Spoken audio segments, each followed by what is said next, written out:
Your rear work lights are dead. The panel reads M512, rear light output error ON, and every fuse looks fine. In this machine's code table, the M51 line is 4 codes long. Every single one of them says rear light output. Same circuit, 4 different complaints. Which code you get is what tells you where to put the meter first. Start with the panel itself. The display lists the code number and the description on the service code screen. If more than one code is present, they scroll and the newest one sits in position number 1. Hang on to that detail. It quietly ruins more diagnostics on this machine than any burned-out bulb ever has. Now the circuit. Switch in the cab, a relay, a run of harness through the frame, lamps at the rear.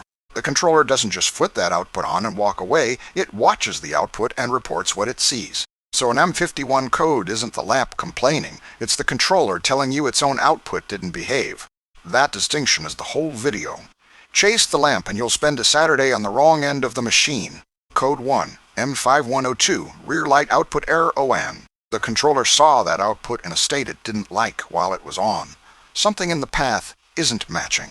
Cheapests cause first always a ground. Corroded or loose grounds cause exactly these symptoms, and the manual says check them. Grounds are the boring answer nobody wants. They're also free, a wire brush and 8 minutes of your life. Next cheapest, the spade connectors in the fuse holder. Loose spades look connected right up until current asks anything of them. It's the phone charger that only works at one angle. Find sitting still useless the moment you need it. Then the connectors at the controller. The manual is blunt. Make sure they're locked in, not just pushed together. Half-seated plugs feel seated. You'll swear it clicked. Pull on it, the body of the plug, not the wires. Then pins. Check for pins pushed back or bent inside the connector because a pushed-back pin never touches its mate. That one hides beautifully. The connector locks, the wiggle test passes, and the circuit still isn't a circuit. Worst case for this code is the controller output itself, and that's the expensive end of the list. Don't jump there. The order is grounds, fuse holder spades, connector lock, then pins, and only then the controller side. Every one of those first steps costs nothing but daylight. The last one costs a part you can't return. If working through that just saved you a parts order, that's exactly what this channel is for. Stick around. Code 2, M5103, rear light output error off. Same circuit, opposite moment. Now the controller is unhappy about that output while it's supposed to be off, which is stranger than it sounds. An output nobody asked to turn on shouldn't have anything to report. Chafed harness is the classic. A wire rubbing bare against the frame doesn't need a switch to find power. And on a skid steer, everything back there lives in vibration, dust, and heat. Insulation loses that argument eventually. So for this one you're hunting the harness route, not the lamp. Follow it wherever it passes through metal. Cheapest first again.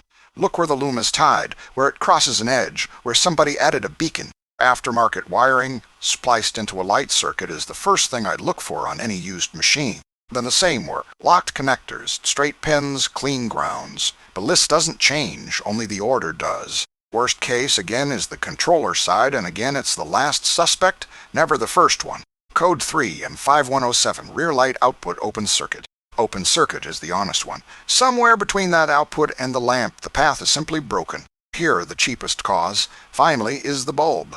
A burned filament is an open circuit, and the controller can see it. So on this code, and really only on this code, start at the lamp, pull it, look at it, test it, then the socket. Corrosion in a rear lamp socket does the same job as a cut wire, just slower. Then back down the harness to the same suspects, grounds, fuse holder spades, locked connectors, pins pushed back or bent. Notice what's happening. Different code, different starting point, and the identical list of usual suspects sitting underneath. That's why the code matters. It doesn't tell you the fix, it tells you which end of the list to start from. Code 4, M5028, rear light output failure. This is the flat one. Not on, not off, not open. The table just calls that output failed. Treat it as the summary. You still owe the circuit the same walkthrough before you condemn a single part. And that walkthrough is cheap. Grounds, fuse holder, connectors, pins, you can do all of it before lunch. Repairs and adjustments on this system are meant to be done by authorized Bobcat service personnel. That's the factory's line. And after any repair or adjustment, check for correct function. Write that on the inside of your toolbox lid. Now here's where it flips, because the M51 family has a neighbor that'll send you chasing ghosts for an afternoon. Sitting right there in the same table as M4902, rear light relay error ON. Relay, not output. different code, different part, and the exact same dead lights on the back of the machine. The table also lists M4903 for rear light relay error off, plus one more for that relay's open circuit. So the machine tells you whether it's angry at the relay or at its own output. That split is free. Most people never read that far. They see dead lights, buy relay, and the code comes right back. There's a front light mirror of all this too. M502 covers front light output error ON with its own family under it, which is the tell. If front and rear get separate codes, guessing by symptom alone is a coin flip. And now that detail from the beginning, the one that quietly ruins more diagnostics than any bad part. When more than one service code is present, the codes scroll and the oldest code disappears as new ones arrive. Think about what that means on an intermittent fault. The evidence deletes itself while you're walking to the parts counter. A loose ground that flickers all morning can push its own original code off the list by the afternoon. So write the codes down the second you see them, all of them, in order before you touch anything. Photograph the screen if that's easier. That list is the only record you get, and it's already expiring. One more trap, and it's the one that makes everything above meaningless if you miss it. The manual describes it plainly, one or both instrument panels not communicating with the controller. If that's what's showing, stop. You're not reading fault codes anymore. You're reading a panel that's guessing. Same if it asks for a password. That's the controller talking to you, not a fault in your light circuit. So here's the whole thing, in the order you'd actually work it on a machine in front of you. Read the panel and write down every code before it scrolls away. That's step one, and almost nobody does it. Sort what you wrote. Rear light output codes are the M51 family. A relay complaint carries its own number entirely. Then work the cheap end, grounds first, then the spade connectors in the fuse holder, then locked connectors, then pins. Only on the open circuit code do you start at the bulb, because that's the one a dead filament can produce. If the harness passes and the grounds are clean, then and only then do you look at the controller output.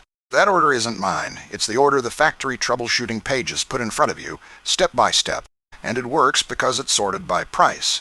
Every step you skip is a part you might buy for nothing. 4 codes, 1 circuit. The code names the failure mode, your meter names the fix.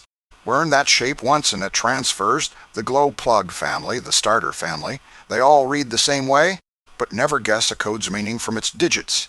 On these machines, you look it up, every single time. The exact wiring, pin numbers, and test procedures are in the service manual linked below. Like this, if it saved you a guess, and subscribe for daily diagnostics. Next up, the charge filter codes. Grounds first, meter second, parts last. See you on the next one.